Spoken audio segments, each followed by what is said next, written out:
Hello, myself Shivangi Lohmi. I'm a legal intern at Lexington Company. I'm from Yashwantrao Chavan Law College, Pune, Maharashtra. Today, my topic is Doctrine of Eclipse. Doctrine of eclipse is a doctrinal principle that advocates the concept of fundamental rights being prospective.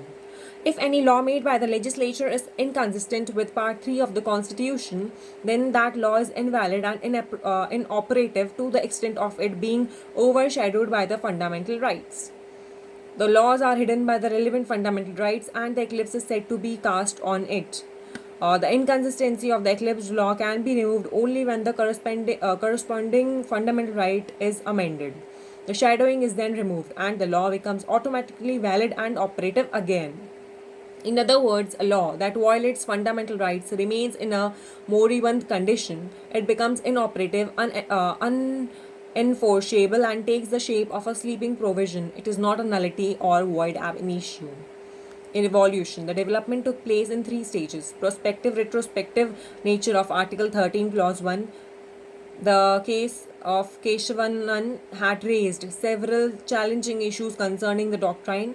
In response is the retrospective and prospective nature of Article 13, Clause 1, and the meaning of the word void in Article 13, Clause 1 in the landmark incident of Keshavanan Madhavan Menon versus State of Bombay. The petitioner was prosecuted under the Indian Press Act of 1931 for publishing a pamphlet without permission. The case was pending when the Constitution of India had commenced.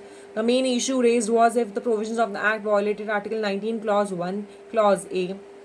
The court held the relevant regulations to be violating Article 9, Clause 19, Clause 1, Subclause A, and that they are void to the extent of its inconsistency. The court further held that the fundamental principles. So,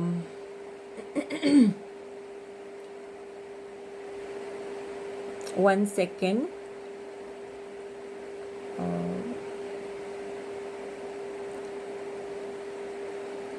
The court further held that fundamental rights are prima facie prospective in nature and that the word void did not mean repealing the statute or provision.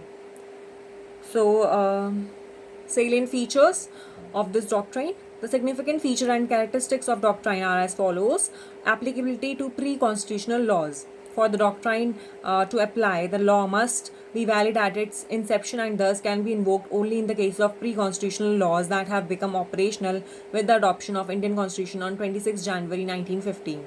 Non-applicability to post-constitutional laws. They cannot apply to post-constitutional laws because they are invalid at their inception and thus cannot be validated by any subsequent amendment, but there are certain exceptions to the same.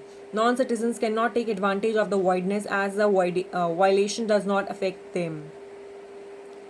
Fundamental rights and amendments. If there is an amendment to the relevant fundamental right in future, it will automatically make the impugnant law operative. This video doesn't solicit any types of promotion or advertisements as per the guidelines of Bar Council of India, and the sole purpose of this video is for education purposes only. Please like, share and comment on my video and do subscribe this channel. Thank you so much.